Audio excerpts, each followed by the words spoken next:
এই গার্ড, তোমাকে কোম্পানি কিসের জন্য টাকা দেয়? এখানে বসে বসে ফোনে গল্প করার জন্য? আসলে ম্যাডাম, জরুরি একটা ফোন এসেছিল, তাই কথা বলছিলাম। চুপ, একদম চুপ। তোমাদের মতো মানুষদের না আমি খুব ভালো মতো চিনি, সুযোগ পেলেই কাজে ফাঁকি দিতে থাকবে।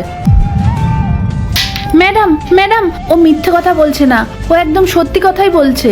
আসলে ওর হার্টের সমস্যা তো, তাই ওই ডাক্তারবাবুর সাথেই কথা বলছিল। ওর ওই ডাক্তার দেখানোর তারিখ বদলে গেছে তো, ও সেটাই জিজ্ঞেস করছিল যে কবে যাবে ডাক্তার দেখাতে। এই, তুই পয়সার চাকরানি হয়ে আমার মুখে মুখে কথা বলছে। শোন, তোদের এই বড় বউয়ের ভালোবাসা না বাড়িতে গিয়ে দেখাবি। এখানে কাজ করতে এসেছিস, চুপচাপ সেটাই করবি, না হলে কিন্তু তোমাদের দুজনের কাল থেকে টানাটানি পড়ে যাবে, বলে দিলাম।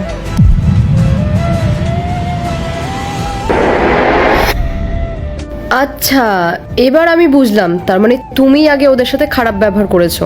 গুরুজনদের সাথে কিভাবে কথা বলতে হয় সেই ম্যানার্সটুকু তোমার মধ্যে নেই। তাহলে তোমার থেকে বাকি স্টাফরা কি শিখবে? এই শোনো, আমি তোমাকে আর এখানে কাজে রাখতে চাই না। আমি এক্ষুনি তোমাকে এই কোম্পানি থেকে বের করে দিচ্ছি। ম্যাডাম, ম্যাডাম, এটা আপনি কি কথা বলছেন? প্লিজ এমনটা করবেন না, এরকমটা করলে আমার অনেক সমস্যা হয়ে যাবে। এই কথাটা না তোমার অনেক আগে ভাবা উচিত ছিল, যখন তুমি ওনাদেরকে কাজ থেকে বের করে দেবে বলছিলে। যাও, বেরিয়ে যাও। ম্যাডাম, ম্যাডাম, প্লিজ আমাকে আর একটা সুযোগ দিন। আমি আপনাকে কথা দিচ্ছি আর কখনো কারোর সাথে এরকম খারাপ বিহেভিয়ার আমি করব না। আচ্ছা ঠিক আছে, যদি ওনারা তোমাকে ক্ষমা করে দেয় তাহলে আমি তোমাকে কাজ থেকে বের করব না। আন্টি, আঙ্কেল, প্লিজ আপনারা আমাকে ক্ষমা করে দিন। আমি আর কোনোদিনও আপনাদের সাথে এরকম করব না। ঠিক আছে, ক্ষমা করে দিলাম। কিন্তু দেখুন ম্যাডাম, আপনাদেরও যেমন একটা করে নাম আছে, সেরকম আমাদেরও একটা করে নাম আছে।